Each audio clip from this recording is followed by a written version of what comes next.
Hi, my name is Hunter Arantz, and today I will be giving a speech on why violent video games are bad for children.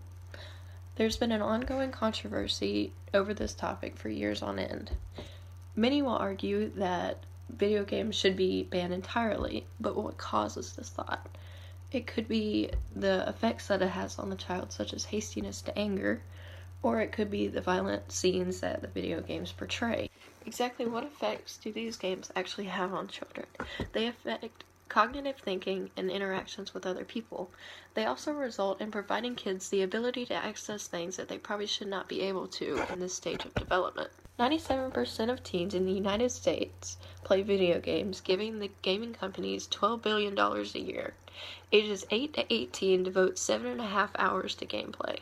In a study, less than half of the children within this age group said that they were restricted on what they could play. The games that these children could have access to have caused an argument to arise. Most could argue that these games could enhance motor skills as well as reflexes, but reflexes are not the only thing that could be enhanced from playing these games. Behavioral studies have shown an increase in aggressive behavior after violent video games, and what we show is the physiological explanation for what the behavioral studies are showing, says Matthews. We're showing that there are changes in brain function that are likely related to behavior. So what are the dangers of these games? Another argument has been brought up about school shootings being tied with violent video games.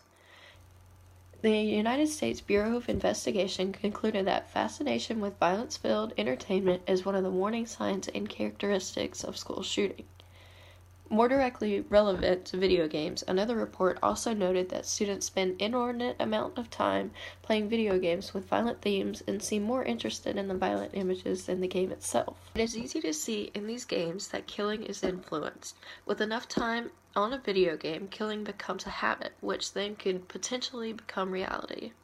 Thinking is also encouraged in this time, which causes a change in your interaction with people. With a teen spending over 7 hours a day playing a video game, communication with others becomes minimal. Hostility also becomes a problem. With a child being quick to anger, it is difficult to communicate with them. It may be that young adults remove themselves from important social settings to play video games, or that people who already struggle with relationships are trying to find other ways to spend their time. My guess is that it's some of both and becomes circular, says Walker, who wrote Video Games Linked to Poor Relationships with Friends and Family. People could argue that internet friendships are built and interaction on some games is required, but what about physical interactions with the people around them? Parents are sometimes even blocked out by their child. The bond between them can sometimes be ruined by these games. With the addiction that comes with the games, it only causes the child to run to them as soon as they get out of school. Some video games are used for military training, and they're available to anyone.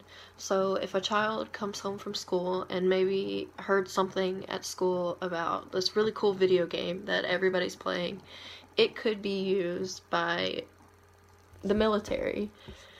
And by playing these, the soldiers get to maneuver through similar scenes, like a simulated scene, much like what they would experience in foreign countries in combat.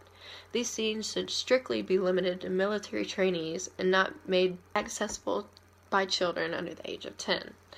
These children could be exposed to foul language in the video game. A popular game played all across the United States is Grand Theft Auto.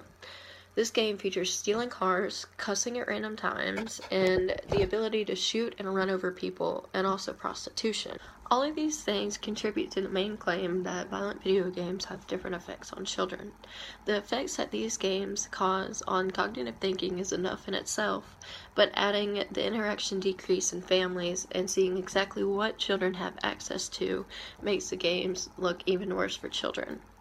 Any parent of a child should take note of any mood changes after buying a video game, or even before buying the video game. Parents should do research about it to see just exactly what the child has access to by playing this game. And that concludes my speech. Thanks for listening.